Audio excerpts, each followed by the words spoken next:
사랑이라는 단어는 우리가 너무 익숙하게 사용하는 말입니다. 사랑합니다. 사모합니다.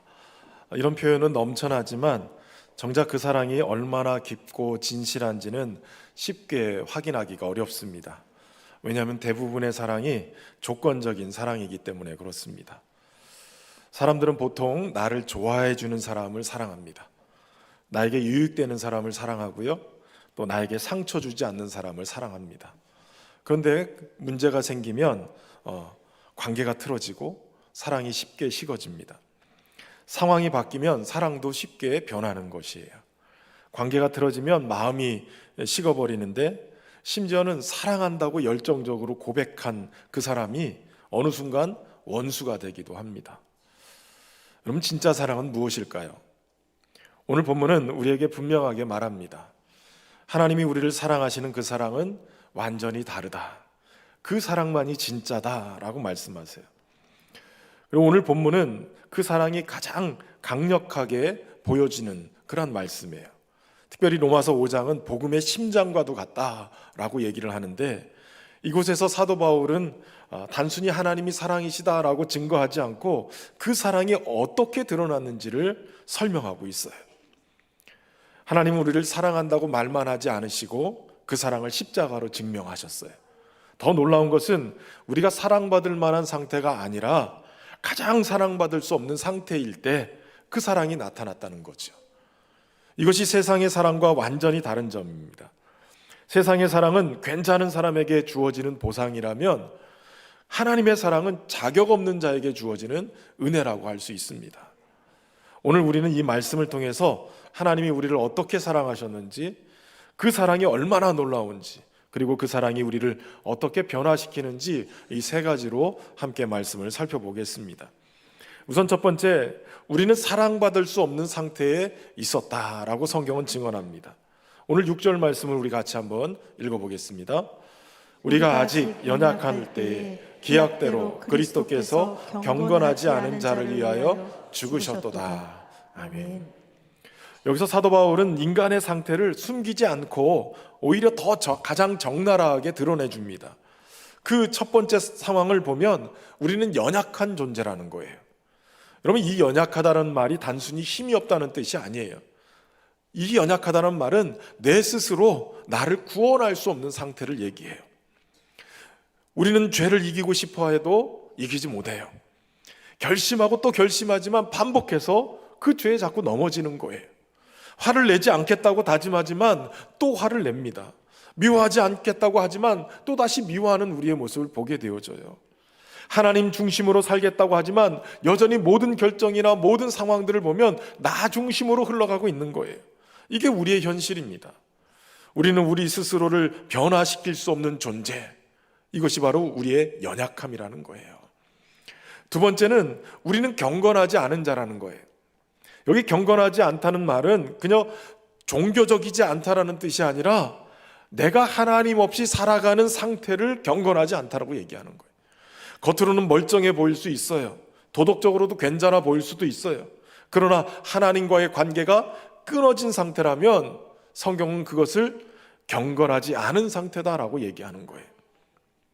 때로 우리는 하나님을 필요로 하지 않는 삶을 살아요.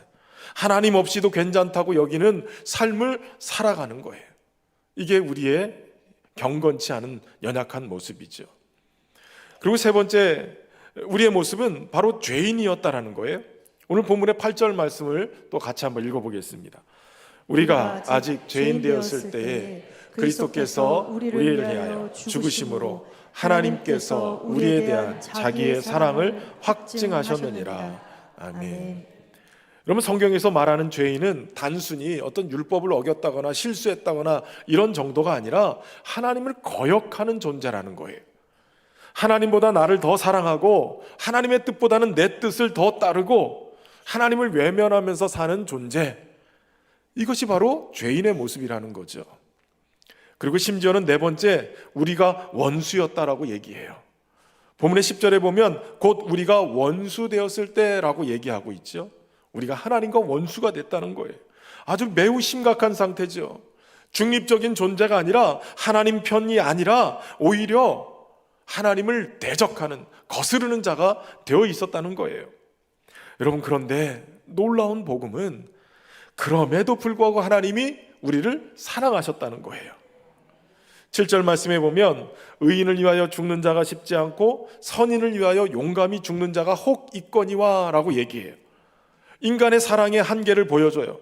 좋은 사람을 위해서 희생하는 것 가능할 수 있어요. 가치 있는 사람을 위해서 희생하는 것 가능해요. 그러나 여러분, 악한 사람을 위해서, 원수를 위해서, 나를 거절하고 거부하는 사람을 위해서 목숨을 내어놓는 것, 인간적으로는 불가능한 일이죠. 그런데 하나님이 무엇을 행하셨어요? 연약한 우리를 위해, 경건치 않은 우리를 위해, 죄인된 우리를 위해, 원수된 우리를 위해 하나님이 그분의 아들 예수님을 십자가에 내어주신 거예요. 혹시 아직도 나는 하나님이 나를 사랑하는 이유가 내가 괜찮은 사람이기 때문이라 라고 생각하는 분들이 계십니까? 여러분, 아니에요. 하나님이 우리가 괜찮아서 사랑하시는 게 아니라 우리가 사랑받을 수 없는 상태일 때도 사랑하신 거예요. 그렇기 때문에 더 이상 나는 부족해서는 안 된다, 나는 자격이 없다, 나는 하나님께 나아갈 수가 없다, 이렇게 말해서는 안 돼요. 왜냐하면 하나님 바로 그런 우리의 상태를 아시면서도 사랑하셨기 때문이에요. 하나님의 사랑은 우리의 상태나 우리의 가치에서 시작된 게 아니라 하나님의 성품으로부터 출발된 사랑이에요. 여러분, 그 사랑을 받아들이고 그 사랑 안에 거할 수 있기를 주의 이름으로 축원합니다. 우리가 두 번째 살펴볼 것은 하나님은 십자가로 그분의 사랑을 확증하셨다는 거예요. 여러분, 8절 말씀은 너무 중요한 우리 복음의 핵심이기도 하고 우리 기독교 신앙의 중심이기도 해서 한 번 더 읽어보겠습니다. 시작. 우리가 아직 죄인 되었을 때에 그리스도께서 우리를 위하여 죽으심으로 하나님께서 우리에 대한 자기의 사랑을 확증하셨느니라. 아멘. 여러분, 여기서 우리가 주목해야 될 단어가 바로 확증하셨느니라예요. 단순한 감정의 표현이 아니라 의심할 수도 없이 분명하게 하나님이 증명하셨다는 거예요. 어떻게 증명하셨느냐? 첫 번째, 하나님은 사랑을 말이 아니라 행동으로 보여주셨다는 거예요. 우린 종종 말을 많이 해요. 사랑한다, 소중하다, 당신은 보석보다 귀하다, 뭐 이렇게 말을 해요. 그런데 진짜 사랑은 언제 드러나요? 말에서 드러나는 게 아니라 행동으로 드러나는 거예요. 여러분, 말로는 사랑한다고 하면서 희생하지 않으면 그것은 진짜 사랑이 아니죠. 어떤 사람이 이런 연애 편지를 썼다고 그래요. 당신을 처음 본 순간 우주가 멈춘 것 같은 시간이었습니다. 당신은 내 인생에 찾아온 최고의 선물입니다. 이제 내 인생은 오직 당신을 위해 살겠습니다. 다른 사람이 나를 부르면 한참을 생각해 보겠지만 당신이 나를 불러준다면 무조건 달려갈 것입니다. 당신을 향한 나의 사랑은 특급 사랑이야, 뭐 이런죠. 태평양을 건너 대서양을 건너 인도양을 건너서라도 당신이 부르면 무조건 달려갈 겁니다. 이번 주 수요일 당신을 보러 갈 겁니다. 그날이 속히 오기를 기다립니다. 사랑합니다. 당신을 사랑하는 아무개가. 그러다가 생각이 났어요. 여러분, 편지 쓰고 갑자기 뭐 뒤에 생각이 나면 뭐를 하죠? 추신, PS. 그날 비가 오면 안 갈지도 모르니 기다리지 마시오. 여러분, 이 사람의 사랑을 믿어야 될까요? 여러분, 이 사랑이 진짜일까요? 여러분, 하나님은 우리를 향한 사랑을 말로만 하지 않으셨어요. 십자가라는 사건으로 눈에 보이게 역사 속에서 누구도 보인할 수 없는 행동으로 보여주셨단 말이에요. 이 사랑을 믿으시길 바랍니다. 그리고 두 번째는 하나님의 사랑의 이 타이밍이 굉장히 중요해요. 앞에서 살펴본 것처럼 6절에 우리가 아직 연약할 때, 8절에 우리가 아직 죄인 되었을 때, 10절에 우리가 원수 되었을 때라고 얘기하죠. 이 말이 얼마나 중요한지 몰라요. 여러분, 하나님이 우리가 회개한 후에 사랑한 게 아니에요. 우리가 변화된 후에 사랑한 것도 아니에요. 우리가 자격을 갖춘 후에 사랑하신 것도 아니에요. 우리가 여전히 죄 가운데 있을 때, 하나님을 외면하고 있을 때, 하나님과 원수되어 있을 때, 그때 이미 하나님은 사랑하셨다는 거예요. 여러분, 이게 왜 이렇게 중요해요? 우리가 여전히 이런 생각을 가지고 있기 때문에 그래요. 내가 좀 더 나아지면 하나님이 나를 더 사랑하시겠지. 내가 좀 더 잘하면 하나님이 나를 받아주시겠지. 내가 주일 예배 한 번도 안 빠지고 예배 드리면 하나님이 나에게 기도 응답 주시겠지. 그러나 성경은 반대로 얘기하는 거예요. 하나님이 이미 가장 최악의 상태의 우리를 사랑하셨다는 거예요. 더 이상 하나님을 실망시킬 어떤 것도 없는 거예요. 그렇다고 주일 빠지라는 얘기는 아니에요. 열심을 억지로 최악의 상태에 내려갈 필요는 없어요. 하나님이 그렇게 우리를 사랑하셨다는 거예요. 여러분, 이 사랑을 믿으시기를 주의 이름으로 축원합니다. 세 번째는 이 십자가는 대신 사랑이라는 거예요. 십자가의 핵심은 단순히 고난받았다는 게 아니라 대신 죽으셨다는 거예요. 예수님이 우리가 서야 될 그 자리에 대신 서신 거예요. 우리가 받아야 될 심판의 자리에 주님이 대신 져서 대신 심판을 당하셨어요. 우리가 져야 될 죄의 값을 대신 지불하신 거예요. 여기에 사랑이 완성된 거예요. 사랑은 단순히 감정이 아니라 자신을 내어주는 거예요. 그리고 십자가는 하나님이 우리를 위하여 자기 자신의 아들을 내어주신 사건이에요. 하나님이 나를 정말 사랑하실까?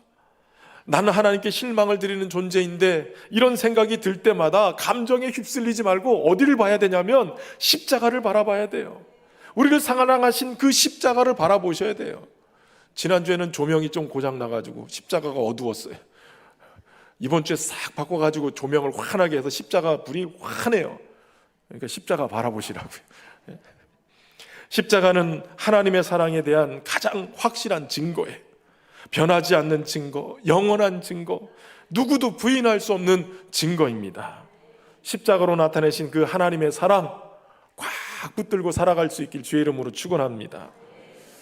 최근에 정규 앨범 개화라는 제목을 갖고 이 앨범을 낸 악동 뮤지션, 그 이야기가 굉장히 감동적인 이야기가 있어요.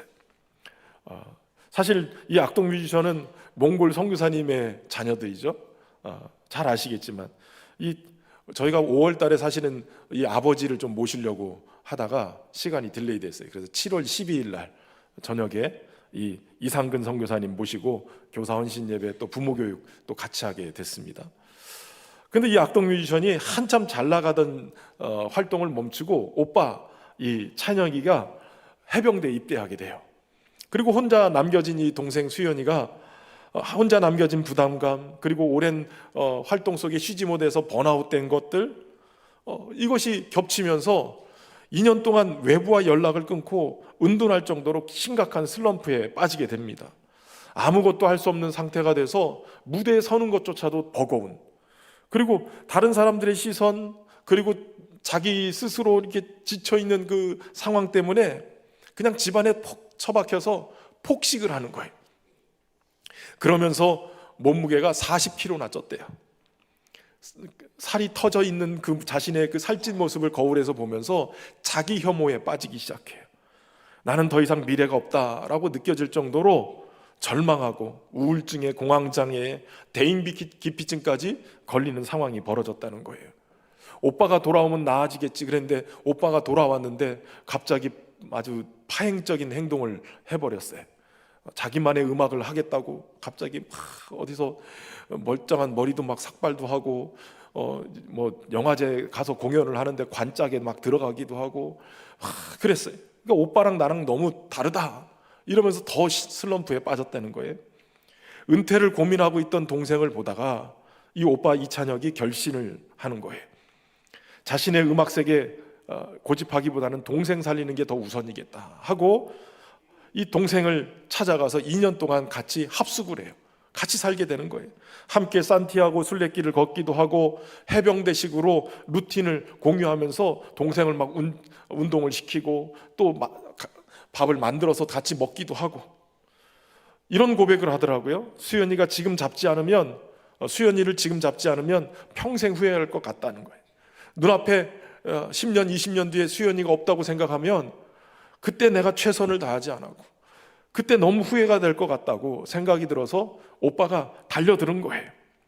낮아진 자존감을 회복하기 위해서 함께 운동도 하고 함께 먹으면서 또 트레이너를 같이 동행하면서 지금은 한 30kg 정도 빠진 몸무게, 그리고 몸도 건강해졌을 뿐만 아니라 마음도 건강해져서 다시 4집 앨범을 내고 돌아온 거예요. 이 동생 수연이 그런 오빠를 향해서 뭐라고 고백을 하냐면 나의 구원자다, 이렇게까지 고백을 하는 거예요. 이런 간절함 속에서 얼마 전에 이 개화라는 꽃을 피우다라는 그런 앨범을 냈는데, 이 앨범의 타이틀곡이 기쁨, 슬픔, 아름다운 마음이에요. 이 발매와 동시에 음원 차트 1위를 찍는데, 이때 나온 팀이 또 있잖아요. BTS. 이 방탄소년단을 제치고 지금 음원 1위를 달리고 있어요. 이 가사 내용이 기쁨 뒤에 슬픔이 오는 건 아름다운 마음이야. 쫓아내지 말고 품어주어라. 아주 예쁜 돌이 된단다. 햇볕 뒤에 그늘이 있는 건 사랑스러운 모습이야. 밝은 미소를 짓지 않아도 사랑할 이유가 많단다.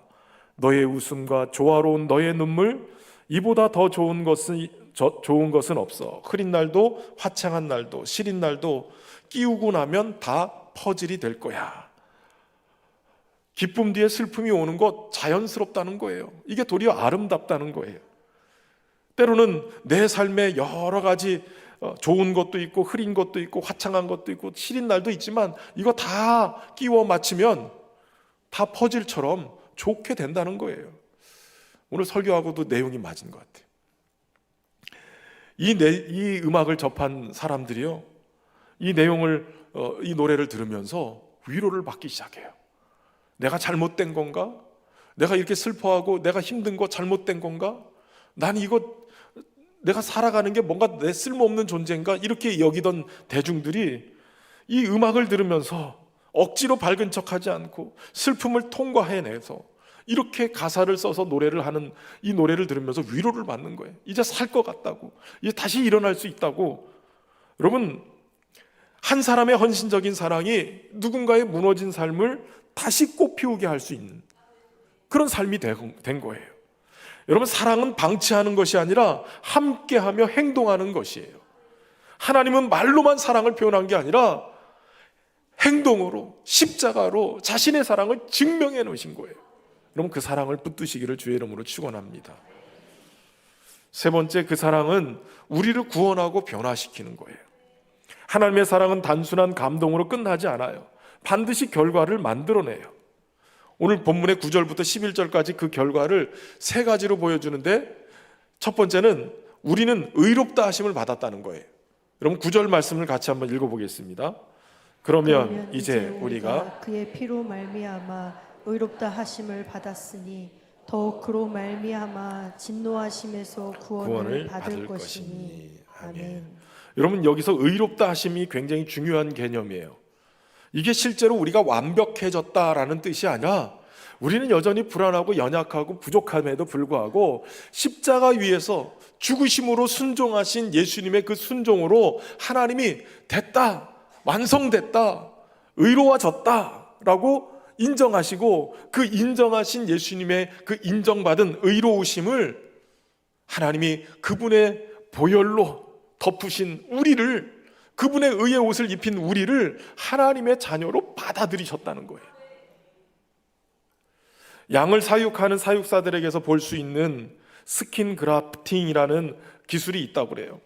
방금 목숨을 거둔 새끼 양이 남긴 가죽을 조심스럽게 수습을 해서 그 가죽을 살아있는 다른 고아양에게 스웨터처럼 입혀버리는 것을 얘기해요.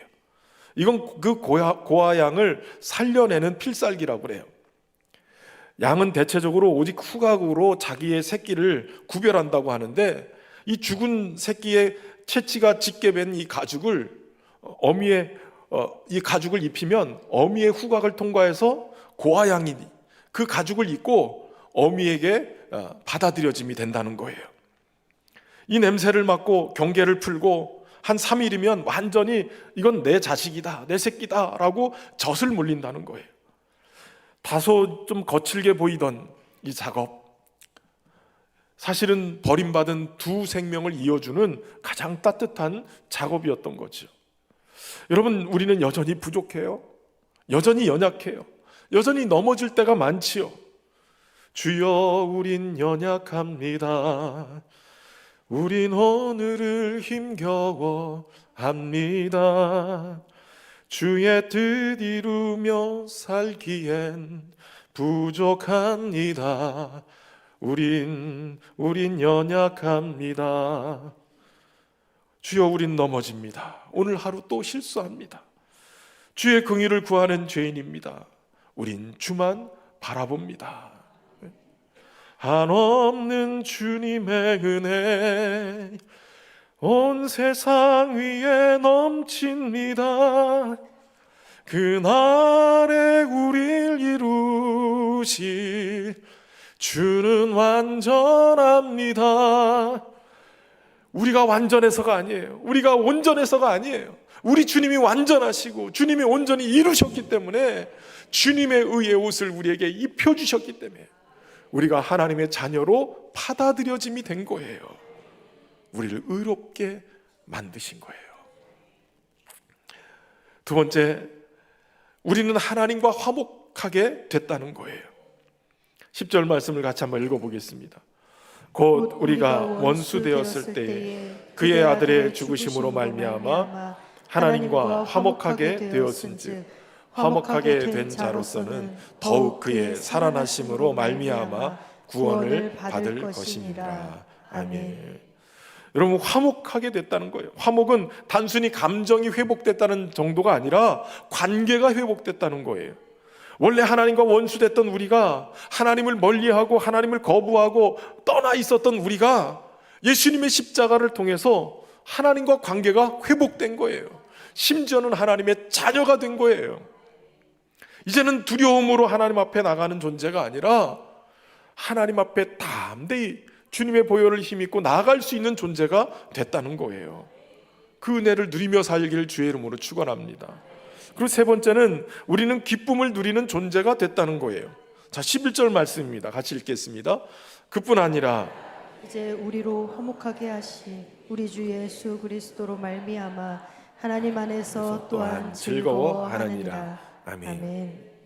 여기서 말하는 기쁨은 환경에서 오는 기쁨이 아니죠. 하나님과의 관계의 회복 안에서, 아니 그 관계 안에서 깊은 사귐 속에서 나타나는 즐거움, 기쁨을 얘기해요. 특별히 즐거워한다라고 번역된 단어가 기뻐하다, 기뻐 날뛰다, 그리고 자랑하다라는 뜻을 가지고 있어요. 여러분, 그리스도인들이 하나님 안에서 기뻐하며 할 수 있는 것은 우리 주 예수님으로 인해서 베풀어 주신 주님의 사랑을 확증하고 또 구원을 경험하고 은혜를 경험하고 하나님을 누릴 수 있는 이 화목의 관계가 되어지는 것, 이것 때문에 기뻐할 수 있는 거예요. 무엇보다도 하나님을 누리다 보면 즐거운 거예요. 우리가 맛집이나 좋은 것 있으면 막 내가 혼자 누리다가 어느 순간인가 누군가에게 막 말해주고 있죠. 얼마 전에 우리 로드맵 플러스 목사님들이 모였어요. 근데 오랜만에 모이니까 그 외모가 이렇게 변하면 금방 알아요. 뭐 살이 쪘다든지 빠졌다든지. 근데 한 목사님이 머리가 갑자기 새카매져 있고 머리가 듬성듬성하던 분이 풍성해져 있는 거예요. 그러니까 다른 좀 이렇게 풍성하지 않은 분이 물어보는 거예요. 목사님, 갑자기 머리가 왜 이렇게 풍성해졌어요? 그랬더니 이분이 자랑처럼 얘기하는 거예요. 영도 어디에 가면 무슨 한의원이 있는데 그 약을 먹으니까 이게 풍성해졌다고.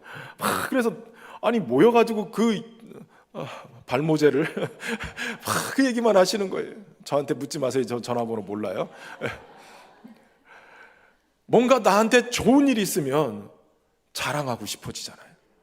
여러분, 하나님과 화목됐을 때 그냥 화목됐다고 얘기만 하지 말고 그 하나님, 선하신 하나님, 좋으신 하나님을 누리세요. 그리고 누리시고 그 하나님을 자랑하세요. 하나님이 우리에게 이렇게 사랑하셨노라고, 그 사랑받고 살으니까 내가 이렇게 살맛난다고. 기뻐한다, 즐거워한다는 얘기는 자랑한다는 얘기라니까요. 사람이 가장 기쁠 때가 언제예요? 사랑받고 있다는 것을 확신할 때예요. 그리고 지금 우리는 그 하나님의 완전한 사랑을 받고 있는 자가 되어 있는 거예요. 그래서 바울은 말하는 거예요. 하나님 안에서 우리는 즐거워할 수 있다는 거예요. 상황이 좋아서가 아니에요. 우리의 상태가 좋아진 것도 아니에요. 그러나 하나님과 관계가 회복되고 그 하나님을 누리다 보면 즐거워지는 거예요. 여러분은 지금 어떤 상태로 살고 있습니까? 여전히 죄책감 속에 살고 있습니까? 하나님을 두려워하며 살고 계십니까? 스스로 정죄하면서 거기에 묶여 살고 계십니까? 그렇다면 기억하세요. 십자가는 이미 모든 것을 해결해 주셨습니다. 주님의 십자가로 우리는 의롭다 하심을 받았고요, 주님의 십자가로 우리는 하나님과 화목된 관계가 됐어요. 주님의 십자가로 우리는 하나님 안에서 즐거워할 수 있는 존재가 된 줄로 믿습니다. 십자가의 사랑은 우리를 용서하는 데서 끝나는 것이 아니라 우리를 새로운 존재로 살아가게끔 만드는 거예요. 그분의 완전한 사랑이 우리의 결핍된 사랑을 치유하고, 그분의 십자가로 확증된 사랑이 우리를 하나님께 받아들여진 존재가 되게 만들고, 그분의 온전한 사랑이 우리의 삶의 동력이 돼서 사랑하며 살 수 있도록 만들어 주시는 거예요. 사랑하는 성도 여러분, 오늘 우리는 한 가지 분명한 사실을 확인했어요. 우리는 사랑받을 수 없는 존재였다는 거예요. 연약했고 경건하지 않았고 죄인이었고 하나님과 원수된 자들이었음에도 불구하고 하나님은 우리를 사랑하셨다는 거죠. 그 사랑이 말로만 아니라 십자가로 증명된 사랑이었어요. 우리가 아직 죄인 되었을 때 하나님이 우리를 포기하지 않으시고 오히려 가장 값비싼 예수 그리스도의 생명의 대가를 치르면서 우리를 붙드셨다는 거예요. 그리고 그 사랑은 단순히 감동으로 끝나지 않고 우리의 신분을 바꿔요. 우리를 하나님의 자녀 되게 만들어요. 우리와 하나님과의 관계로 회복시키세요. 그리고 우리의 삶을 하나님을 누리는 기쁨의 삶으로 바꾸게 만드는 거예요. 나는 이 사랑을 어떻게 받을까? 나는 이 사랑 안에서 어떻게 살아갈 것인가? 이런 질문을 가지고 사시기를 바랍니다. 나는 부족하다, 나는 자격이 없다, 나는 하나님이 나를 사랑하실 리가 없다, 이런 생각이 자꾸 들릴 때마다 여러분 십자가를 바라보셔야 돼요. 이런 생각이 계속 우리의 삶을 지배하고 있다면 십자가를 제대로 이해한 것이 아니에요. 주님은 우리에게 십자가에서 말씀하시는 거예요. 나는 너를 사랑한다. 내가 어떤 상태였든지 상관없이 너를 사랑하고 있다. 더 이상 정죄가 아니라 은혜로 사십시오. 두려워하지 말고 사랑으로 사세요. 그리고 더 나아가서 이 사랑을 받은 자로서 다른 사람을 사랑하며 살아갈 수 있기를 바랍니다. 왜냐하면 우리는 이미 가장 큰 사랑을 받은 사람들이기 때문에 그렇습니다. 이 시간 한번 이렇게 고백했으면 좋겠습니다. 따라서 하세요.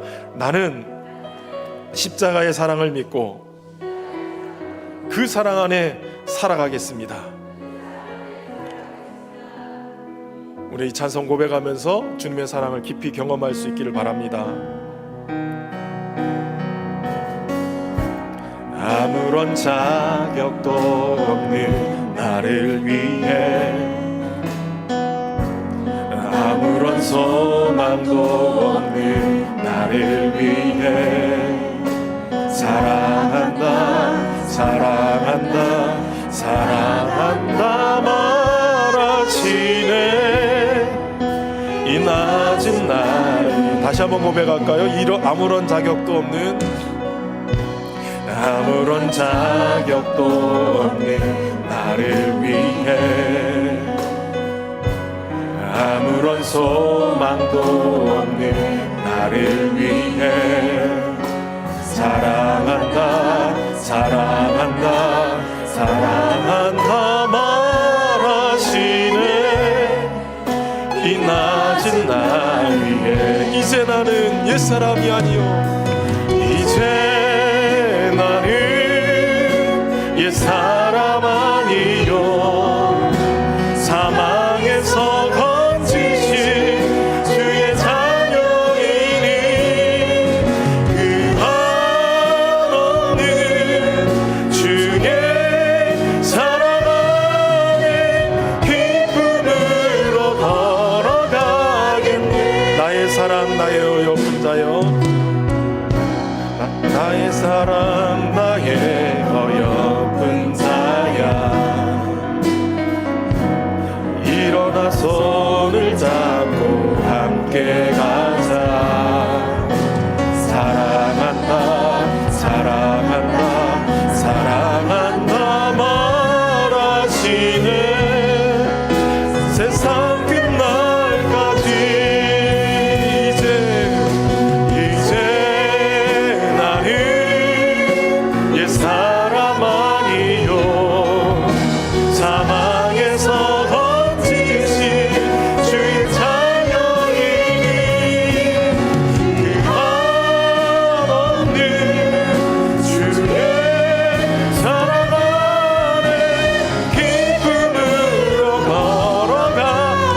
나는 옛 사람이 아니요 이제 나는 옛 사람 아니요 사방에서 거치신 주의 자녀이니 그 하늘 그 사회 사랑하는 기쁨으로 걸어가겠네. 사랑하는 성도 여러분, 오늘도 주님은 십자가를 통해서 우리에게 하나님의 사랑을 확증해 주셨습니다. 우리가 아직 연약하고 죄인 되었을 때도, 심지어 원수 되었을 때도 그 사랑을 시작하셨어요. 그리고 오늘 우리의 형편과 상관없이 주님은 우리를 사랑하신다고 말씀하십니다.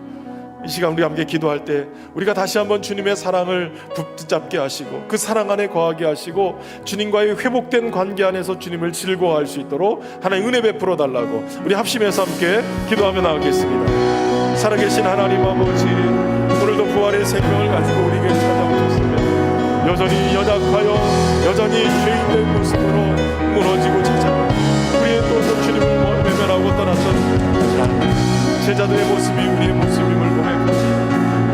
오늘도 하나님 넘어졌던 연약했던 우리의 삶을 부르시고 오늘도 십자가로 주님의 사랑을 확증해 주시니 감사합니다. 하나님, 우리가 주신 말씀을 통해 다시 한번 하나님의 사랑을 붙듭니다.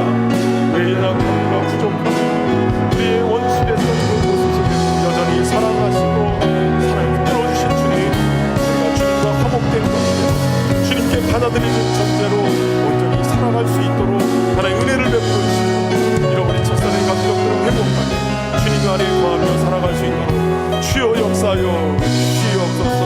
크신 하나님을 찬양합니다. 사랑의 하나님 아버지, 우리가 아직 연약하고 죄인 되었을 때도 우리를 사랑하신 그 은혜에 감사를 드립니다. 우리는 스스로 구원할 수 없는 존재였고 하나님 앞에 설 자격조차 없는 자들이었지만 우리를 포기하지 않으시고 십자가로 그 사랑을 증명해 주심에 감사를 드립니다. 주님은 이제 우리가 그 사랑을 의심하지 않게 하여 주옵소서. 환경이 흔들릴 때도, 마음이 무너질 때도 주님의 십자가 바라보며 그 사랑을 붙들게 하여 주옵소서. 여전히 정죄 속에 머무르지 않게 하시고 은혜 안에서 담대히 살아가게 하시며 하나님과 화목된 자로서 그 기쁨을 누리며 살아가게 하여 주옵소서. 우리가 받은 이 사랑을 가정에서, 교회에서, 삶의 자리에서 흘려보내는 통로가 되게 하시고 사랑받은 자답게 사랑하며 살아가는 우리 모두가 되게 하여 주옵소서. 예수님의 이름으로 기도하옵나이다.